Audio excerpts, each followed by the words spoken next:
আসসালামু আলাইকুম। বাংলাদেশে গেল কয়েকদিন ধরে কিছু সুশীল সাংবাদিক, রাজনীতিবিদ, তারপরে নাট্য ব্যক্তিত্ব, এরকম অনেক লোকজন আছে। এদের ভেতরে এখন নতুন করে মানবিকতা তৈরি হয়েছে। এত মানবিক এরা হয়েছে, এদের মানবিকতার চোদনে আপনি বিচারও করতে পারবেন না কাউকে। 1.5 মাসের বাচ্চা সহ যুবলীগ নেত্রী কারাগারে, তারপরে হলো গিয়ে 70 বছর বয়সেও হাত করা পরে তারপরে হসপিটালে নিয়ে যাওয়া হচ্ছে। এরপরে হাত করা পরে নিয়ে যাওয়া হলো আপনার বাবার জানাজায়, মায়ের জানাজায়। ওই যে একজনের স্ত্রী জামাইয়ের পরকিয়া, জামাইয়ের পারিবারিক সমস্যার কারণে যে কয়দিন আগে হলো বাগেরহাটের এক সন্ত্রাস আপনার মাদকসেবী, তার দেখলেন এটা নিয়ে ব্যাপক কি হলো যে সে জেলখানায় থাকা অবস্থায় তার স্ত্রী হচ্ছে বাচ্চাদের নিয়ে তারপরে সুইসাইড করেছে। সেটা তো বিএনপির দোষ না, সেটা তো এই বর্তমান সরকার বা ইউনূস সরকারের দোষ না। এটা সেই পরিবারের কাছে গিয়ে তারপরে কি জানা গেল যে সেই পরিবারকে ওই ছেলের সাথে ওই ছেলের আরো অনেকগুলো গার্লফ্রেন্ড ছিল, যাদের সে ওই ছাড়া থাকা অবস্থাতেই ওই নারীকে সে খাবার দিত না, টাকা পয়সা দিত না। এরপরে তার পরিবারের মানুষজন তার উপরে নির্যাতন করতো, তারপরে সে সুইসাইড করেছে। এখন যেই কারণেই হোক, আইন তো আইনের মতো করেই চলবে, তাই না? এই বাংলাদেশে এখনো পর্যন্ত জেলখানায় আছে, আপনাদের মনে আছে ওই যে ফুলগাজী, সোনাগাজীতে আপনার ফেনীর এই মাদ্রাসার শিক্ষার্থী 16 জন এখন পর্যন্ত কন্ডেম সেলে আছে। তারা এখনো পর্যন্ত 2 বছর হতে গেল, এখন পর্যন্ত তাদেরকে ছাড়া হয়নি। অথচ এই বনজ কুমারের লালসার শিকার, টাকা পয়সা আত্মসাৎ, তাদেরকে নানানভাবে শুধু মাদ্রাসার শিক্ষার্থী, শিক্ষক এগুলো হওয়ার কারণে তাদের বিরুদ্ধে এই মিথ্যা মামলা দিয়ে তারপরে সেই নুসরাত নামে এক 12 ভাতারির কারণে তাদের সবগুলো মানুষকে এখন পর্যন্ত জেলখানে রাখা হয়েছে। এই 12 ভাতারিরে বেঁচে তার 2 ভাই পয়সা পাতি কামিয়েছে, পরিবার বড়লোক হয়েছে, বিল্ডিং উঠেছে বাড়িতে, বনজের সেই ওসি শাহ আলম থেকে শুরু করে অনেক লক্ষ লক্ষ কোটি কোটি টাকা কামিয়েছে। তারা এখন পর্যন্ত জেলখানায় আছে।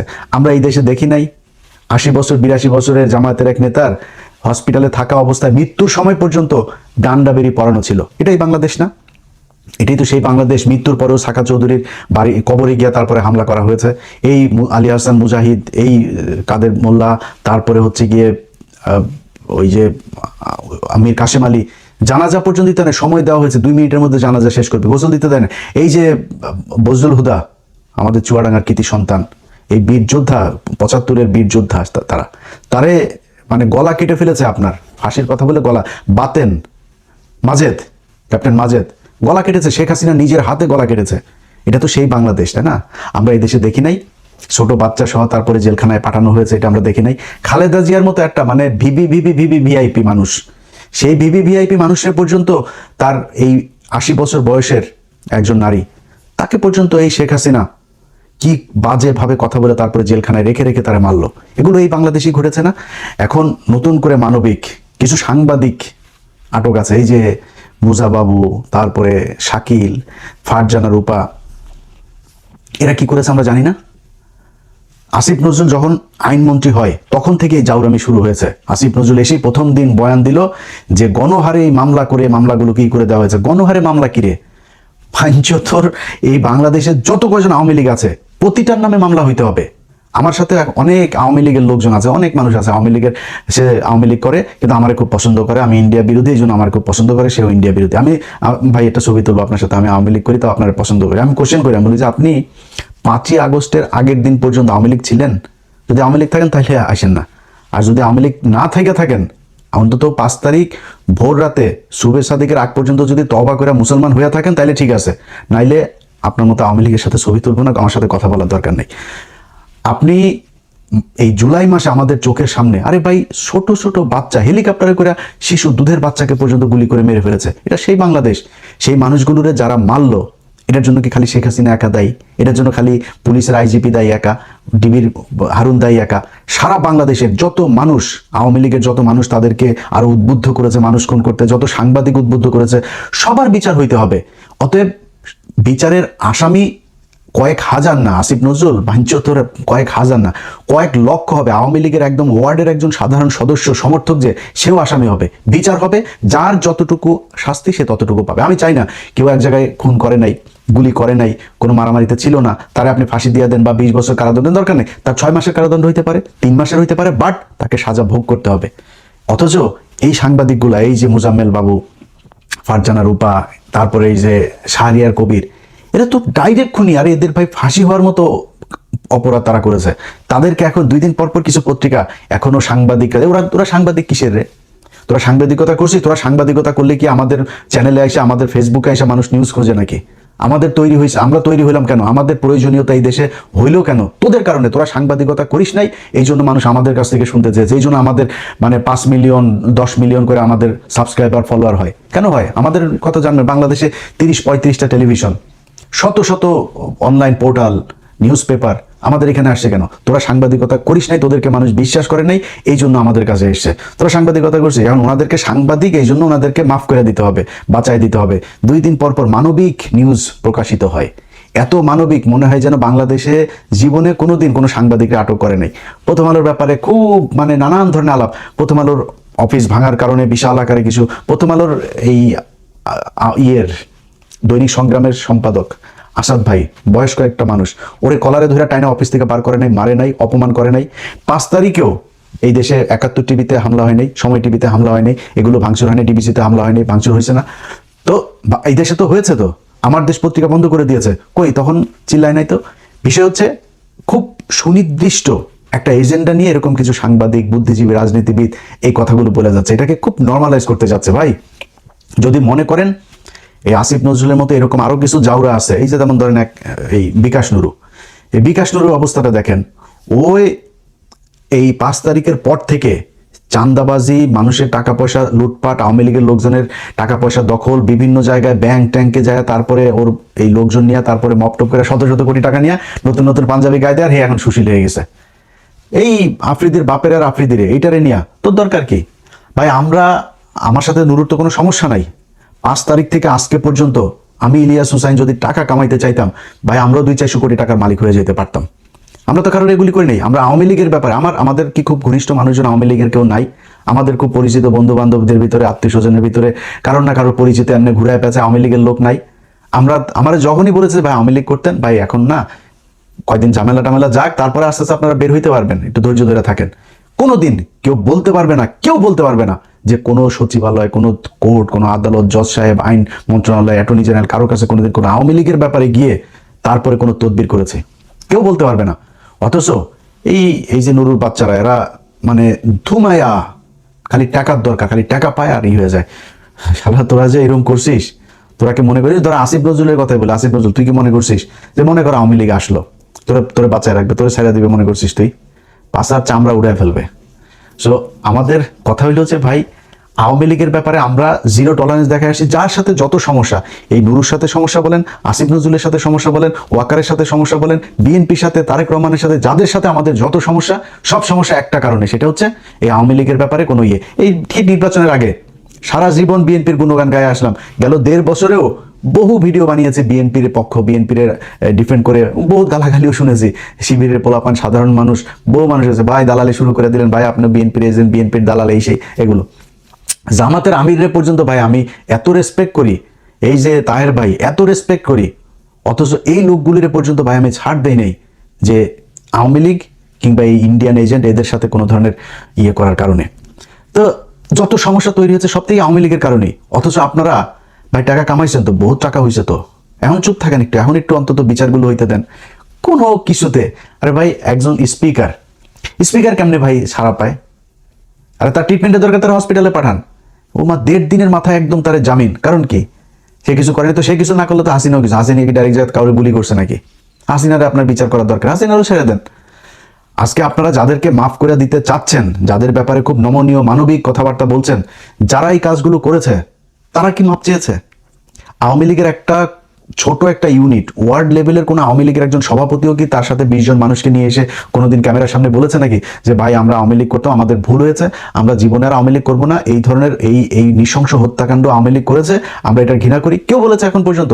হাসিনা গতকালকেও আমার এই ফেসবুকে পোস্ট দিয়েছে, দেখেন না তারেক রহমানের কিভাবে গালাগালি করে তারপরে ভিডিওতে কথা বলেছে।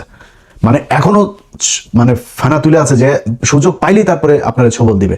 আপনি এরকম একটা মানে দলের জন্য আপনার এত মায়া কান্না, এত ভালোবাসা, এত কিছু কিসের জন্য? এইখান থেকে যদি বের হইতে না পারেন, বলে রাখলাম ভাই, এই যে সাংবাদিক যারা আজকে ছোট ছোট করে তারপরে এগুলো করে না, এটা কিন্তু আমরা ওই দিন এক কলাম লিখেছে একজন, এক ইয়েতে মতামত, সেখানে বাংলাদেশ কি ধর্মীয় এই সাম্প্রদায়িক রাষ্ট্র হতে যাচ্ছে? তো আমি একটু দেখতে গেলাম যে মানে কি কারণে নিউজ করলো। ওমা, পাকিস্তানের স্বরাষ্ট্রমন্ত্রী এসছে বাংলাদেশে, এইটাকে নানান ভাবে ঘুরায়া পেঁচায়া মনে করেন সেই গরুর আর কুমিরের রচনার মতো বানায় নিয়ে আইসা তারপরে এখানে বোঝাইলো যে বাংলাদেশের সাথে পাকিস্তানের সম্পর্ক অনেক ভালো হয়ে যাচ্ছে, এটা হলো সমস্যা। পাকিস্তান তোমার লাগায়, পাকিস্তান তো তোদের আমি তো ভাই বহুবার বলছি, আপনারা অনেকে, আমার তো লোকজন অনেক সুশী মানে ভদ্র, তো এরা আবার একটু মুখটু খারাপ করলে পছন্দ করে না, নিজেও করতে চায় না, বয়স হয়ে যাচ্ছে, আমি একটু সুন্দরভাবে কথা বলতে হবে, না বললেও পারি না ভাই।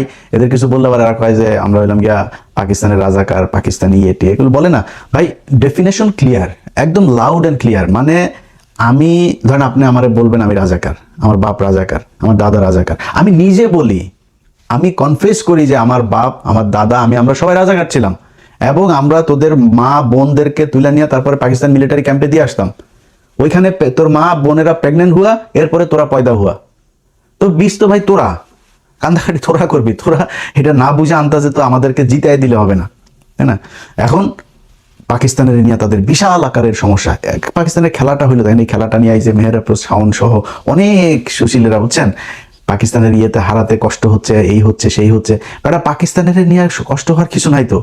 পাকিস্তান আমাদের বড় ভাই, আমরা ছোট ভাই, বড় ভাই ছোট ভাইরে হারাইতে চাই না, জিতা দিয়েছে ভাই তুই জিতা যা। আবার আমরা মাঝে মধ্যে বড় ভাইয়ের সম্মান দিয়ে ভাই তুই জিতা যা, আমরা খেলি না, আমরা জাস্ট এটা ওয়ার্ম আপ করি। এই ওয়ার্ম আপ করি হলো ইন্ডিয়ার সাথে খেলার জন্য, বুঝছিস না? তোদের কান্দাকাটি করার কারণটা কি? বাংলাদেশের মানুষ বুঝায় দেয়, স্টেডিয়ামে যাস, যাই দেখিস পাকিস্তানের বিরুদ্ধে কোনো দর্শক নাই। ইন্ডিয়ার সাথে খেলা হইতে গেলে এখন মনে হয় আগে ভারত পাকিস্তান খেলা হইতো না, বাংলাদেশের সাথে ইন্ডিয়ার খেলা হইতে গেলে এখন ওই ওই ওই যে ওই ধরনের একটা ফ্লেভার কিন্তু তৈরি হয়, ওই ভাইবটা নিয়ে আসে মাঠের মধ্যে। খেলা শুরুর এক সপ্তাহ আগে থেকে ফাইট শুরু হয় পশ্চিম বাংলার পূর্ব বাংলার মধ্যে এই এই ক্রিকেট নিয়ে। এইটা আমাদের দেশের জনগণ বুঝতে পেরেছে যে আমাদের শত্রু ভারত, এই কারণে এরকম হয়। দেখছিস না, পাকিস্তানের স্বরাষ্ট্রমন্ত্রী এসে জিয়াউর রহমান খালেদা জিয়ার কবর জিয়ারত করতে গেছে, দেখছিস না মানুষ পাকিস্তান জিন্দাবাদ, বাংলাদেশ জিন্দাবাদ, আসসালামু আলাইকুম এগুলো করছে, বুঝছিস না? এগুলো কিন্তু আমাদের দেশের বদলে যাওয়া এক সিনারিও, এগুলো আমরা তৈরি করেছি। এই গেল 15 বছরে মানুষকে বুঝায় বুঝায় বুঝায় বুঝায় সত্যটা সামনে নিয়ে আসা হয়েছে। যে ইতিহাস মানুষকে জানতে দেওয়া হয়নি সেই ইতিহাস আমরা তুলে ধরেছি, তুলে ধরে ধরে মানুষকে বোঝানো হয়েছে যে Pakistan is not our enemy. এইটা মানুষ বুঝতে পেরেছে, এইটা হচ্ছে গিয়ে আমাদের এখনকার বর্তমান বাস্তবতা। এই বাস্তবতায় দাঁড়িয়ে তারপরে আপনি এখন পাকিস্তানের সাথে সম্পর্ক হইলে আমরা বিশাল আকারে জঙ্গি রাষ্ট্র, সাম্প্রদায়িক রাষ্ট্র হয়ে যাব। কই শুভেন্দু ওইদিকে বলে এটা হিন্দু রাষ্ট্র, এখানে কোনো ধর্ম, মুসলমান সাম্প্রদায়িকতা কোনো কিছু, মুসলমান হলে পিটানো, মসজিদের ভেতরে যায় এই করে, কই নিউজ কই? এক বাংলা এডিশন ছাড়া আমি তো কারো নিউজ দেখি না। আরো 2-4টা আছে, এই যেমন আমার দেশ, 21 টিভি, এনটিভি, কয়েকটা টেলিভিশন আছে, বাট যারা এই যে অসাম্প্রদায়িকার কথা বলে, কোথায় 71, সময়, ডিবিসি অথবা ডেইলি স্টার, কই দেখি না তো এদের অসাম্প্রদায়িকতা কোথায়? নাই তো। তখন ওই জায়গায় গেলে আর অসাম্প্রদায়িকতা থাকে না নাকি? অসাম্প্রদায়িকতা খালি মুসলমানদের বেলায় আসে। এই হইল গিয়া বর্তমান পরিস্থিতি। তাদের খুব আক্ষেপ পাকিস্তানের সাথে কেন সম্পর্ক ভালো। পাকিস্তানের সাথে সম্পর্ক না, পাকিস্তানের সাথে সব সম্পর্ক ঠিক হইতে হবে, শতভাগ অ্যাক্সেস তাদেরকে দিতে হবে। আমাদের সাথে তাদের গোয়েন্দা চুক্তি, সামরিক চুক্তি, বাণিজ্যিক চুক্তি, অর্থনৈতিক চুক্তি, শিক্ষার চুক্তি, সব চুক্তি হইতে হবে। আমার পোলাপান যা ওখানে পড়াশোনা করবো, ওরা এখন ফ্রি স্কলারশিপ দিচ্ছে, সেখানে যাবে, ওদেরগুলো আমাদের এখানে আসবে। 2 বিশ্ববিদ্যালয়ের সাথে আমাদের মানে কারিগরি যেই আপনার শিক্ষার যেসব পদ্ধতিগুলো আছে সেগুলো আদান প্রদান হবে, সব কিছু হবে, হইতে হবে। এটা আমাদের জন্য। ধরেন পাকিস্তান যদি নাকি আমাদের সাথে এখন চায়ও, বা আমরা যদি চাইও, 2 দেশকে এক হইতে পারবে? সম্ভব না। আমার এক হওয়ার দরকার নেই, আমার এক হইতে হবে, কারণ পাকিস্তানের শত্রু আমার শত্রু, শত্রু শত্রু আমার বন্ধু। পাকিস্তান আমার এই জন্য বন্ধু, পাকিস্তান আমার মুসলমান ভাই, সব দিক থেকে মিলায়া পাকিস্তানের সাথে আমাদের সম্পর্ক। এটা ওনাদের নানান হিসাব টিসাব মিলে আমি এই কলামটা পড়লাম, মানে বিরাট ইতিহাস মিতিহাস দিয়া ঘুরায় পেঁচায়া তারপরে পাকিস্তানের সাথে আমাদের সম্পর্ক হলে সাম্প্রদায়িক হয়। বেটা সাম্প্রদায়িক কিরে? আমাদের 95% মানুষ মুসলমান, সাম্প্রদায়িক মানে কি? আমার দেশের ধর্ম যা সেটা পৃথিবীর কোন দেশ মানে না? আমেরিকা পৃথিবীর সবচেয়ে অসাম্প্রদায়িক রাষ্ট্র হিসাবে ক্লেম করে তারা। তো প্রেসিডেন্ট ট্রাম্প এখানে নিছে, আপনার শপথ নিছে, বাইবেলের উপরে হাত দেয় নাই, এটার নাম, এটার সাম্প্রদায়িকতা বলে না? ওইটারে তো আবার বলেন না সাম্প্রদায়িকতা। আমাদের যদি এখন কোরআন শরীফ নিয়ে বললে, আমাদের আবার কোরআন পাঠের পরে আবার ত্রিপিটক পাঠ, বাইবেল পাঠ, তারপরে ওই আপনার হিন্দুদেরটা সব পাঠ মাঠ করে এরপরে আমার লেভেল করতে হয়, মানে আমার বুঝাইতে হবে অসাম্প্রদায়িক। এখন নতুন নতুন অনেক কি তৈরি হয়েছে। এই যে পুলিশের ডিআইজি রেজাউল করিম মল্লিক, তিনি বলেছেন আমরা জাতীয়তাবাদী, সারা জীবন জাতীয়তাবাদীর পদ থেকে কখনো বিচ্যুতি হয়নি। এলো গেল 15 বছর মানে ডিটেনশন খেটেছে, সে তো মানে কোনো পদে যাইতে পারে নাই, এটা পানিশমেন্ট পোস্টিং এ ছিল সে। সে বলেছে আমি জাতীয়তা, এবার জাতীয়তাবাদী মানে কি? জাতীয়তাবাদী মানে বাংলাদেশি মানে জাতীয়তাবাদী। জাতীয়তাবাদী মানে কি বিএনপি?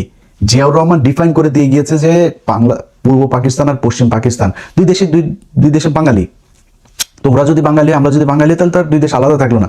আমরা কেন বাংলাদেশি, এইটা জিয়াউর রহমান ডিফাইন করে দিয়ে গিয়েছে, এবং এই জায়গাতে দাঁড়িয়ে আমাদের নতুন একটা বাংলাদেশ তৈরি হয়েছে।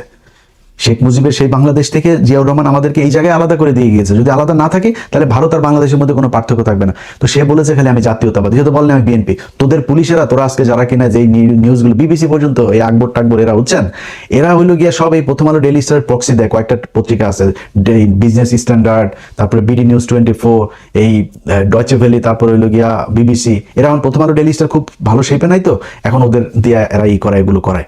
তো ওনাদের এখন খুব গায়ে লেগেছে যে উনি জাতীয়তাবাদী কেন বললো। জাতীয়তাবাদী বলবে না, তোদের বাপেরা যখন জয় বাংলা বলে স্লোগান দিত তখন তো কিছু বলিস নাই।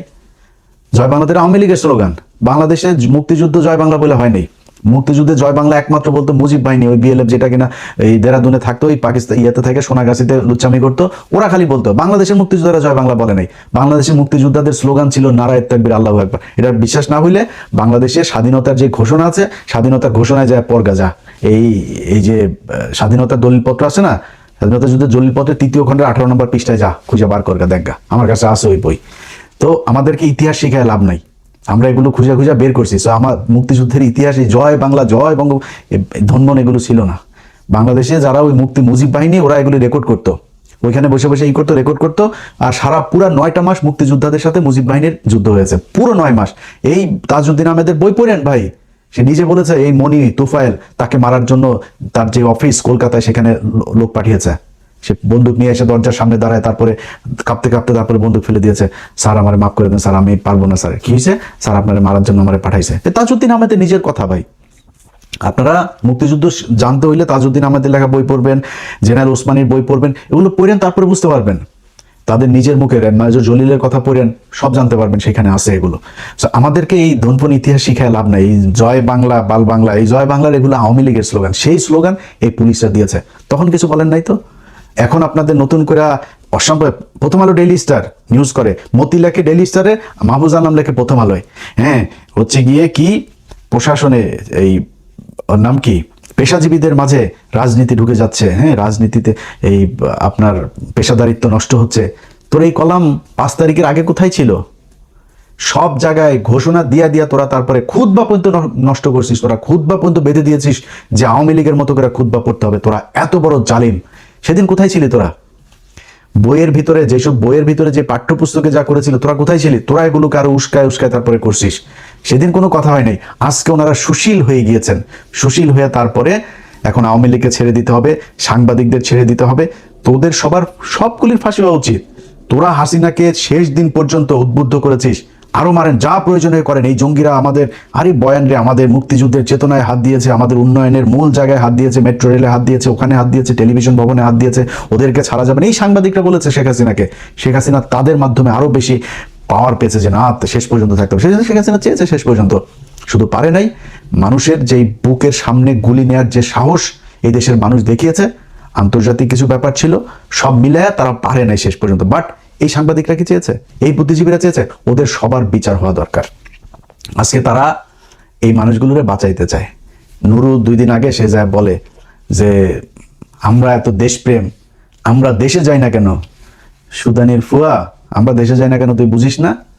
আমরা দেশে যাই না কারণ হয়েছে তোদের মতো জাউরারা যারা কিনা আওয়ামী লীগরা এখনো টিকে রাখতে চাস, তোদের কারণে আমরা দেশে যাইতে পারি না। আর আরেকটা দেশে যাই না কারণ কি জানিস? এটা হলো তোরে যে বিকাশের টাকা পাঠাই না আমরা এখানে কামলা দিয়া, ওই তোরে তো বিকাশের টাকা দিতে হবে। তোরে টাকা দেওয়ার জন্য আমরা কামলা খাটি বাইরে, এই জন্য আমরা দেশে যাইনি। সুদানির ফুয়া, তুই আবার এসে ভাব মারাইস না। তোর বাপের নিয়ে কথা বলতে গেলে হিসাব করে কথা বলবি। তোর বাপের হাতের মধ্যে ফকিনের মতো তোর ওই বাপদের কাছ থেকে টাকা পয়সা নিয়ে মানুষের তদবির করে মানুষের একটা দিতে বলিস, একটা প্রমাণ দিতে বলিস ইলিয়াস রেনিয়া যে কোনো জায়গায় তদবির করে কারোর কাছ থেকে 4 আনা পয়সা নিছে, কোনো ব্যবসায়ীর কাছ থেকে যায়, তারপরে জিম্মি করে যায় আপনারা এটা করতে হবে, আপনার মামলা থেকে বাঁচাই দিব, এই করে দিব, আপনার টাকা দিতে, একজনের কাছ থেকে নিয়ে দেখাইস আমারে। ওই দিন গদলা নিজের গলার মধ্যে নিজের জুতা নিয়ে তারপরে ফেসবুকে ইউটিউবে আইসা লাইভ করে সারা জীবনের জন্য মুখ লুকায় ফেলবো। এত সোজা কোন বাপের নিয়ে কথা কইস? তুই এখন কিছু টাকা পয়সা হয়েছে, তুই এখন ভাবের ঠেলায় সারা জীবন তোর পিছনে লাগে থাকবো। তোর শান্তিতে থাকতে দেবো না। তোর পিছনে কি করতে দিলে তুই জানিসও না। দেখবি খুব বেশি দিন না, অল্প কয়েকদিনের মধ্যে দেখবি সারা দেশের মানুষ দেখবে। তুই কারে খেপাইছিস তুই এটা চিনতে পারিস নাই, তোর ঘরের মধ্যে ঢুকে তোর ঘরের খবর নিয়ে আসবো, চিনিস আমারে, অপেক্ষা কর।